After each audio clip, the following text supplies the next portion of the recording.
Bugün bu saat biz onu hazırlamasek, ölgen son kimge karavullap zayıtırsan sen.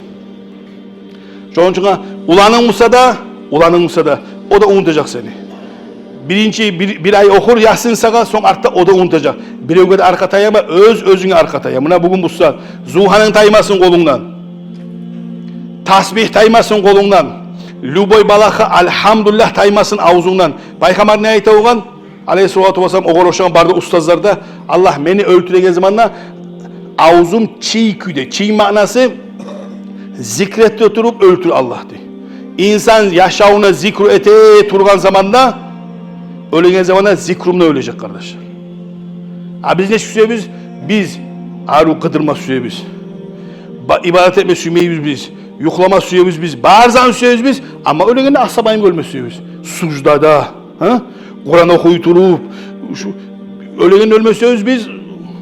Taştı paykamarça. Ama yaşama süreyiz bir bizde paykamarın yaşamından.